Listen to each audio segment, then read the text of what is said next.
Elena G. de White llegó a Australia en diciembre de 1891. Durante el viaje desde Estados Unidos y también a su llegada, recibió varias visiones. Algunas de ellas relacionadas con los trabajadores de la casa publicadora australiana. En un manuscrito escribió lo que se le había mostrado. Gran parte de esas instrucciones fueron escritas para el tesorero de la casa publicadora, Nathaniel Folgate. Folgate era un comerciante alto y vigoroso con una disposición generosa. Pero al llegar a ser miembro de la Iglesia Adventista, era también un líder destacado de varias sociedades secretas.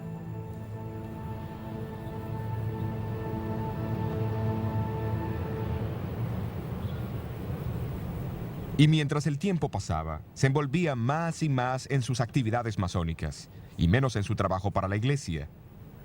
Algunos de sus asociados se preocuparon por su decadencia espiritual y le urgieron que examinara la dirección en que iba. Pero Folgate rechazó firmemente tales sugerencias.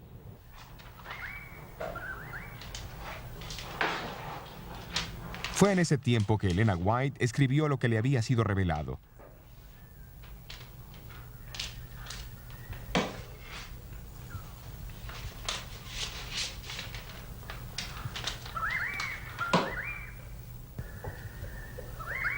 Pero cuando pensó en enviarlo por correo a Folgate, pareció una voz que le habló y la contuvo, porque los empleados de la casa publicadora todavía no estaban listos para recibir tal mensaje. Unos 12 meses más tarde, el primer período escolar de la primera escuela adventista de Australia recién había terminado. Asistiendo a los ejercicios de clausura, se encontraba Elena G. de White. Después de la reunión, invitó a Nathaniel Folgate para que la visitara. Cuando llegó, comenzó a leerle el manuscrito. Mientras describía algunas de las reuniones del orden secreto, le recordó de su mal hábito de dar ofrendas pequeñas a la iglesia y grandes donativos a los fondos de la logia. También le dijo que había oído cómo a él lo llamaban, reverendo maestro, y le advirtió que ningún ser humano debe ser llamado así. Aunque no atacó el sistema de la logia masónica, denotó lo difícil que es para un cristiano servir a dos señores. Mientras hablaba, hizo un movimiento con sus manos que impresionó a Folgate. ¿Usted sabe lo que ha hecho? Usted ha hecho la señal secreta de los masones. La señal de un caballero templario. Mientras siguieron hablando, nuevamente hizo un movimiento con su mano. Súbitamente Folgate adquirió una palidez mortífera. La señal que había hecho solo era conocida por la orden más alta de los masones, una señal que ninguna mujer debía conocer. En las próximas 2 horas, Folgate luchó con su conciencia. Finalmente resolvió desligarse de la logia masónica y lo logró después de una lucha. El Señor me ha honrado grandemente al hablarme por medio de la señora White. Él ha presentado mi caso a ella y me llamó por mi nombre. Por eso yo atenderé la instrucción del Señor.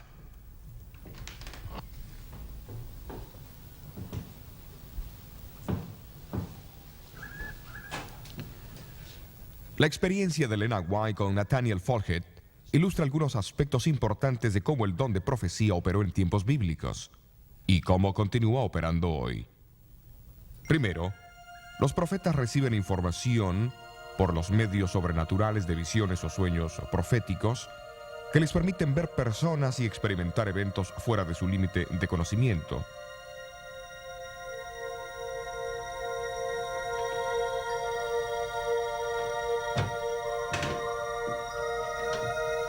Luego, son dirigidos a comunicar el mensaje a las personas involucradas. Él o ella, porque las mujeres también fueron llamadas a ser profetas, tienen que exponer el mensaje en forma oral, escrita o personificada. Esencialmente, un profeta es el intérprete de Dios. Por eso es que el don profético es conocido como el testimonio de Jesús.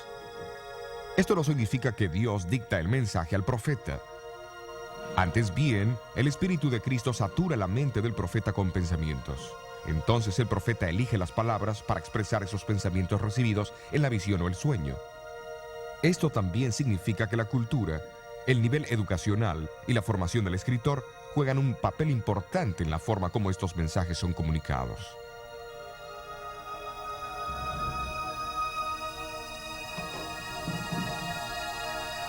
Para expresar sus pensamientos, algunos escritores de la Biblia prestaron las palabras escritas por otros autores bíblicos. Algunos, como Lucas, seleccionaron pasajes de fuentes históricas no inspiradas. Pablo usó las palabras de poetas seculares y ambos, Judas y Juan, citaron del libro judío no bíblico de Enoch. No obstante, bajo la dirección del Espíritu Divino, el profeta es inspirado por Dios y el mensaje llega a ser la palabra de Dios. Es también obvio notar que los testimonios de algunos profetas no fueron incluidos en los libros de la Biblia. Por ejemplo, los mensajes de Natán, Gad, Azarías, Débora, Miriam, Agabús, Silas y las 4 hijas de Felipe. Pero esto no hace que sus mensajes sean insignificantes o menos inspirados. Simplemente significa que estos fueron de valor local y relativamente temporal. Los profetas también jugaron una parte destacada en la iglesia del Nuevo Testamento. De acuerdo al libro de los Hechos, ellos iniciaron el plan misionero de la iglesia. Seleccionaron al personal y dieron instrucciones de los lugares donde debían ser enviados. En 1 Corintios 14, Pablo habla de que el don profético fortalece la iglesia, trayéndole ánimo y consolación.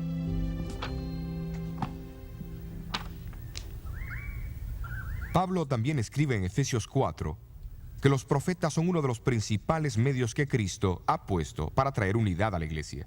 Por lo tanto, sus consejos ayudan a proteger la iglesia de las falsas doctrinas. De acuerdo a Hechos 15, los profetas confirmaron a los creyentes en la verdadera enseñanza de la iglesia en tiempos de controversias religiosas. Pero sobre todo, Pablo enseña que el propósito primordial del profeta es llevar a hombres y mujeres a Cristo, estableciéndolos en una relación con Él. Para ayudar a alcanzar esa meta, Jesús predijo por medio de los profetas del Nuevo Testamento que tal actividad continuaría en la iglesia. El testimonio de Jesús no cesaría con el libro de Apocalipsis. De hecho, los libros de Joel y Apocalipsis indican que el don de profecía asistirá especialmente a la iglesia en el tiempo del fin. Es lógico esperar que esta manifestación postrera del testimonio de Jesús cumplirá el mismo papel y funciones de los profetas del tiempo bíblico. Dios nuevamente revelará sus designios por medio de visiones y sueños. Él también inspirará al mensajero para que el mensaje guíe, amoneste y desafíe a la iglesia. Claro, la pregunta que debe formularse es: ¿cómo empleó Elena White este don profético en su ministerio para la Iglesia Adventista del Séptimo Día? En 1860, ella escribió que cuando el Señor le daba una visión, era llevada ante la presencia de Cristo y estaba inconsciente de sus alrededores. Como el profeta Ezequiel, su atención durante la visión era a menudo dirigida a escenas que tomaban lugar en la tierra. Aunque ella no podía ver nada más de lo que el ángel le mostraba, a veces se le mostraban eventos futuros, en otras ocasiones eventos del pasado. Con frecuencia, no podía recordar lo que se le había mostrado hasta que comenzaba a escribir. Otras veces, no podía acordarse de nada hasta entrar en contacto con las personas a quienes la visión se aplicaba. Entonces recordaba clara y convincentemente la instrucción dada, aunque la misma le hubiera sido mostrada años antes. Yo dependo del Espíritu de Dios, tanto para relatar o escribir la visión como para recibirla. Se me han mostrado rostros que nunca antes había visto y años después los reconocía al verlos. He escrito a la medianoche cartas que han atravesado el continente y al llegar la crisis han evitado grandes desastres para la causa de Dios.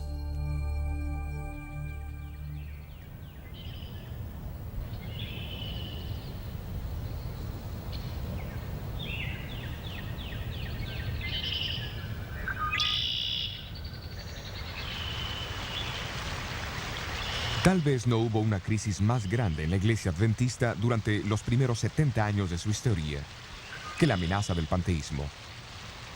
Los panteístas creen que Dios no es un gran ente personal, sino una esencia misteriosa, una influencia impersonal que impregna toda la naturaleza. Aunque Él existe en todas las cosas, en árboles, flores, aire y animales, Él es tan impersonal como la gravitación o los rayos del sol.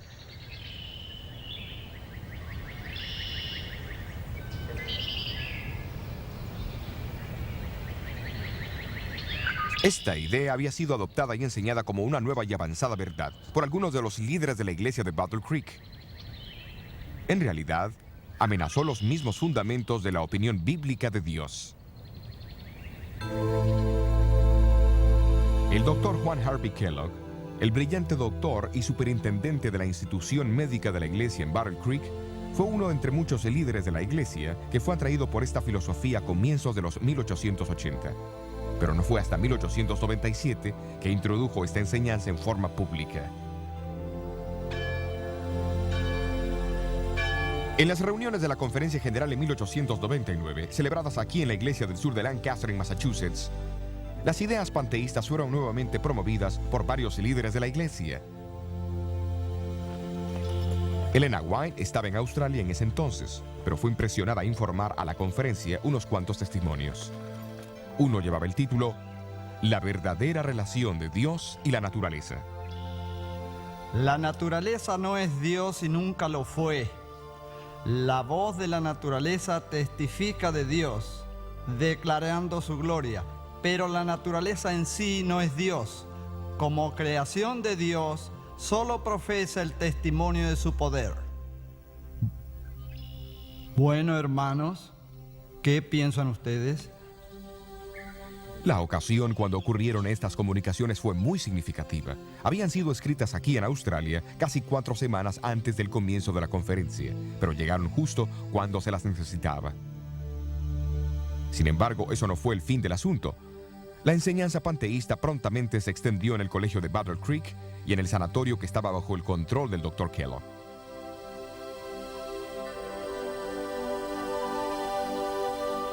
En febrero de 1902, el gran sanatorio de Battle Creek se incendió. Se necesitaba un nuevo edificio y para ayudar a sufragar los costos, se sugirió que el Dr. Kellogg escribiera un libro sobre el cuidado de la salud. Todos los ingresos de las ventas se usarían para ayudar a reconstruir dicho sanatorio.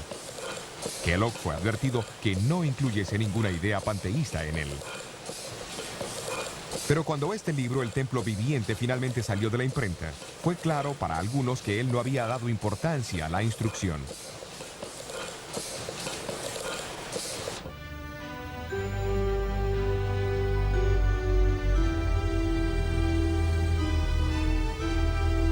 En 1903, los líderes de la iglesia planearon que el concilio anual tendría que ser en Washington, D.C. El presidente de la iglesia, Arturo Daniels, esperaba que no se hicieran referencias a el templo viviente o a las ideas panteístas de Kellogg. Sin embargo, cuando los defensores de Kellogg de Battle Creek llegaron, fue evidente que era inevitable una confrontación. Señores, necesitamos un nuevo modo de ver a Dios. El panteísmo no dará eso, será una nueva experiencia religiosa. No estoy de acuerdo con usted, hermano Kellogg. No estoy de acuerdo con usted en absoluto. Amén. Yo creo Amén. que el panteísmo debilitará la fe y llevará a la iglesia a perder confianza en Dios. Aferrándonos a nuestras tradiciones. No hemos estado aferrándonos a eso por mucho tiempo. Lo que usted quiere hacer es llevarnos a pensar en un Dios que no se interesa Eso por no nosotros. es lo que hemos dicho. Hermanos, por favor, pienso que debemos terminar esta reunión.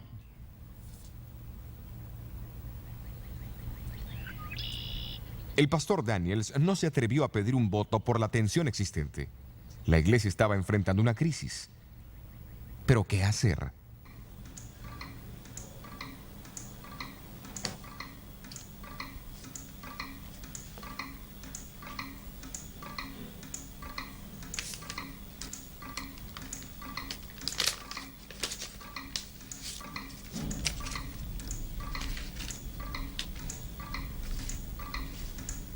Tengo algo que decir referente al nuevo libro El Templo Viviente. Tengan cuidado con su modo de pensar acerca de este libro con respecto a la personalidad de Dios. Como el Señor me presenta los hechos, ese modo de pensar no tiene el apoyo de Dios.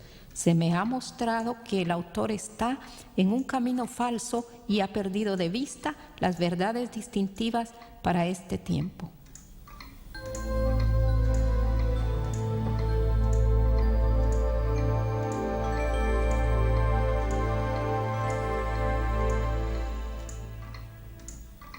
Elena White había escrito la carta desde su casa en Ells Haven, California, y la había mandado una semana antes. Fue una mera coincidencia que la carta llegase de miles de millas de distancia en el momento más oportuno. Por supuesto que Daniels y muchos otros no pensaron así.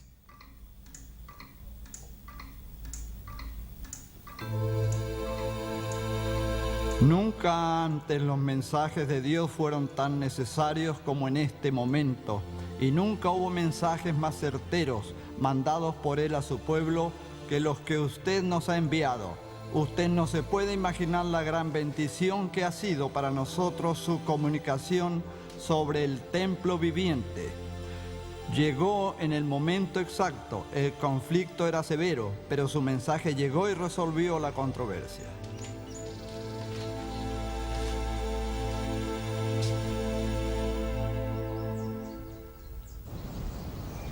El concilio de Washington no era solo una amenaza a la organización o al liderazgo, envolvió mucho más, pues la misma comprensión del carácter y personalidad de Dios estaba en peligro. Por eso Elena White decidió incluir en 2 de sus libros, que estaban en preparación, algún material sobre el tema discutido. El 8º volumen de Testimonios para la Iglesia contiene más de 80 páginas sobre Dios y la naturaleza y la relación entre ambos. En el Ministerio de Curación, ella escribió una sección titulada El conocimiento esencial, que recalca la importancia de conocer al Dios que maneja el universo. Esto fue siempre de suprema importancia para Elena White. Su constante blanco en sus sermones y escritos era exaltar a Jesús y su amor ante el mundo. Desafortunadamente, eso no estaba en primer lugar para toda la iglesia. Tomemos la iglesia de aquí, de Battle Creek. A ninguna iglesia Elena comunicó más mensajes que a esta. Los adventistas del séptimo día comenzaron su obra en esta ciudad de Michigan en el año de 1852, cuando el capitán del barco, José Bates, visitó la ciudad buscando al hombre más honesto del pueblo. El administrador de correos, Leonardo Stewart, lo dirigió a David Hewitt, un buhonero presbiteriano. Bates lo convenció de la importancia de guardar el séptimo día sábado, y Hewitt llegó a ser el primer adventista guardador del sábado en Battle Creek.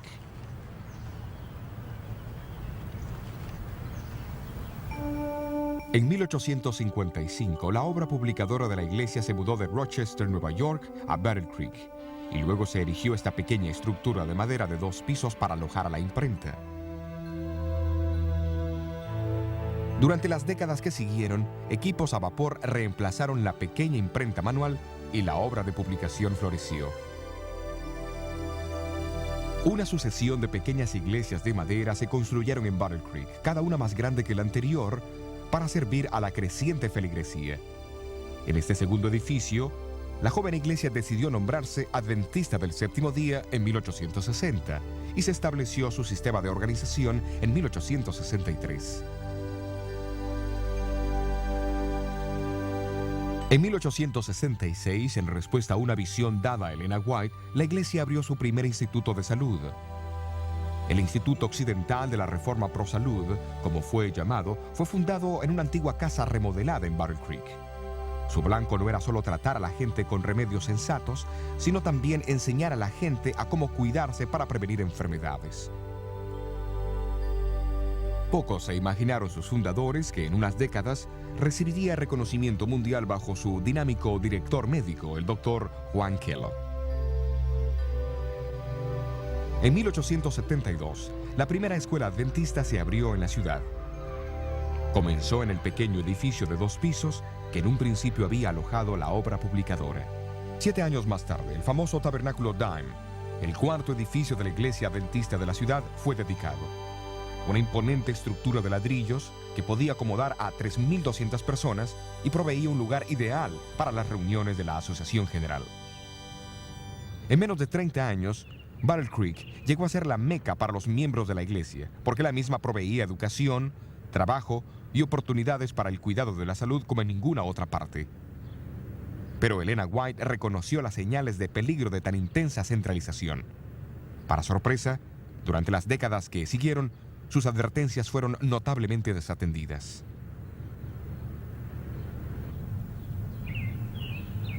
A fines de los años 1890, la casa publicadora Review and Herald era la más grande de todo Michigan. De fama mundial, el sanatorio en la colina tenía casi 1.000 funcionarios, más de 2.000 miembros de iglesia y visitantes asistían al tabernáculo Dime cada sábado.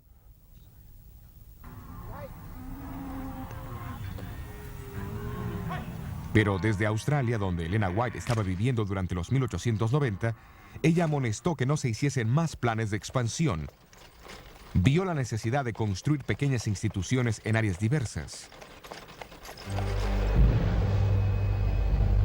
También sabía por las visiones recibidas que estaban a punto de ocurrir grandes cambios en el mundo.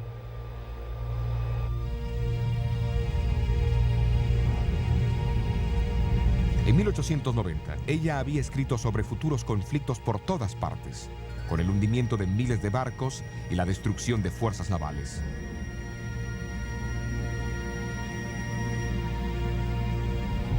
Vidas serían sacrificadas por millones, dijo. Confusión, confrontación y muerte ocurrirían inesperadamente en los mayores medios de transporte.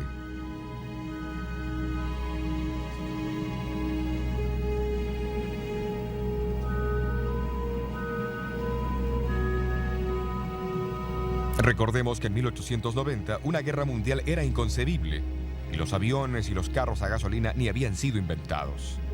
Pero todas sus palabras resultaron veraces. 24 años más tarde, en la Primera Guerra Mundial, 10 millones de personas murieron y otras 40 millones en la Segunda Guerra Mundial. Y han ocurrido grandes pérdidas de vidas en los mayores medios de transporte desde entonces. Durante la sesión de la Asociación General en Battle Creek en 1901, se dieron algunos pasos para descentralizar la organización de la iglesia. Sin embargo, las advertencias de Elena White sobre el incremento de la comercialización y los sueldos injustos en la casa publicadora mayormente cayeron en oídos sordos. Pero en noviembre de 1901 fue comunicado un mensaje impactante a los miembros de la Junta de la Casa Publicadora. Ella les recordó que Dios estableció la Casa Publicadora para propagar su verdad. Pero esta meta había sido olvidada en la búsqueda de ganancias comerciales. Luego vino la advertencia. He tenido miedo de abrir la revista adventista por miedo de ver que Dios haya purificado la casa publicadora con fuego. A menos que haya una reforma, la calamidad vendrá a la casa publicadora y el mundo sabrá la razón. Pronto lo supo.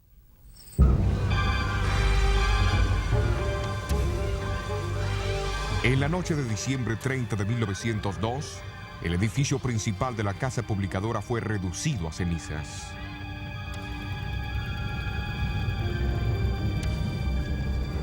Esto ocurrió unos 10 meses después de que el famoso sanatorio de Battle Creek fuese también destruido por el fuego.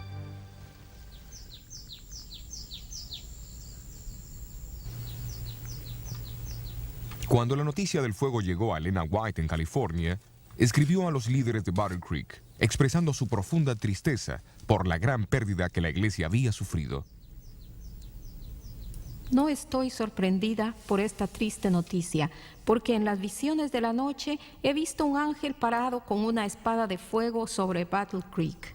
Una vez, durante el día, cuando mi pluma estaba en mi mano, perdí el conocimiento y pareció como si esta espada de fuego fuese primero en una dirección y luego en otra.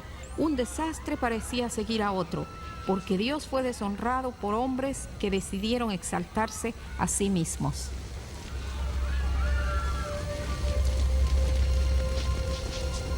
En los meses que siguieron, la iglesia tuvo la oportunidad de pensar seriamente en los incendios desastrosos y sus causas.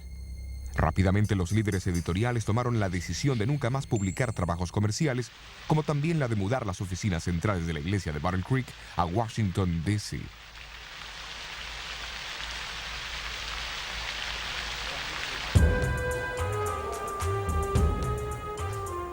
En los tiempos bíblicos, el profeta, siendo el intérprete de Dios, a menudo hablaba claro y señalaba mensajes de advertencia al pueblo de Dios, llamándolo a arrepentirse. Tales mensajes fueron populares porque casi siempre atacaban el egoísmo, el orgullo y el amor al poder. En Apocalipsis 3, Jesús escribió a una de sus iglesias: «Yo reprendo y castigo a todos los que amo». Dios es el mismo hoy día.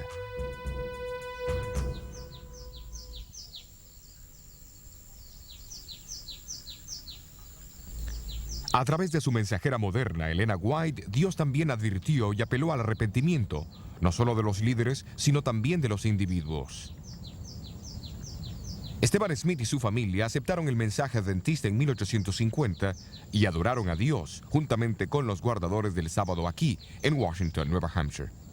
Sin embargo, no mucho tiempo después, Smith cayó bajo la influencia de lo que se llamaba la Nueva Luz y comenzó a predicar sus ideas.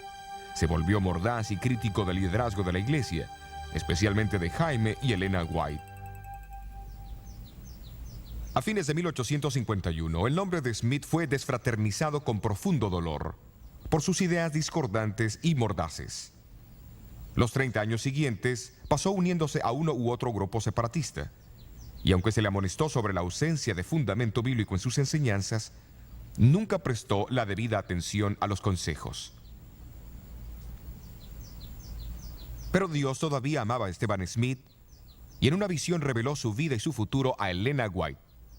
A fines de los 1850, escribió lo que le había sido mostrado y concluyó con un llamado para que él volviese a Dios. Cuando Smith recibió la carta, se enojó y declaró que no quería ningún testimonio de Elena White.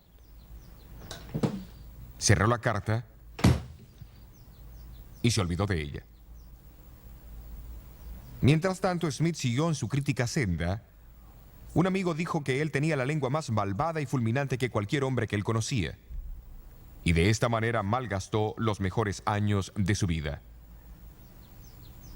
Luego, en 1884, se le ocurrió tomar una copia del periódico de la iglesia, la Revista del Advenimiento y la Proclamación del Sábado. Sus ojos fueron cautivados por un artículo de Elena White. Al leerlo, se impresionó por su verdad. En las semanas que siguieron, continuó leyendo la revista, y su familia y sus amigos notaron un cambio gradual en sus actitudes mordaces y desagradables hacia la iglesia y sus líderes.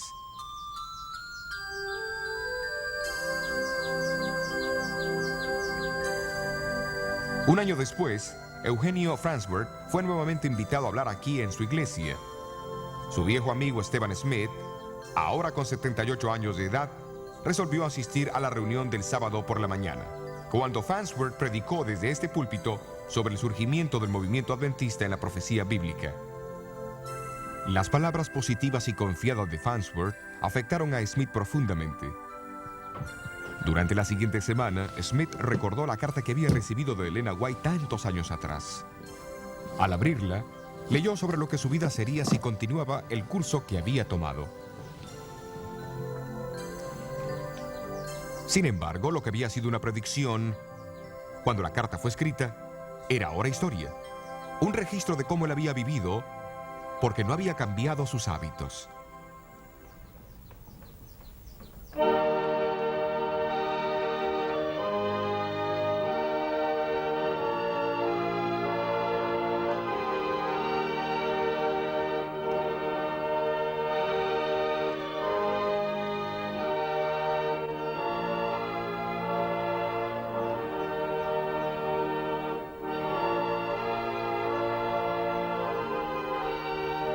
El próximo sábado, Smith volvió a la iglesia de Washington.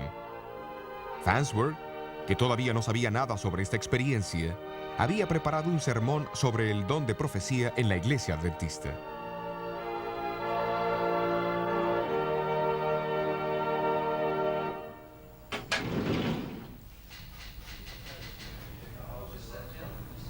Esta carta fue escrita por Eugenio Farnsworth a Elena White el 15 de julio de 1885, poco tiempo después de predicar su sermón en la iglesia de Washington.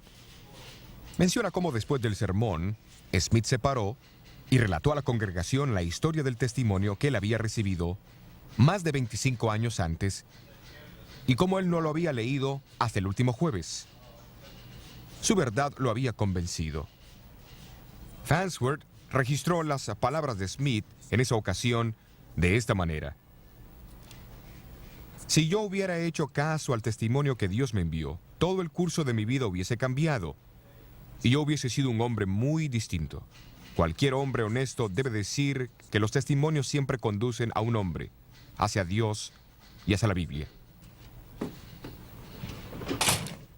Palabras muy definidas de uno de sus peores críticos.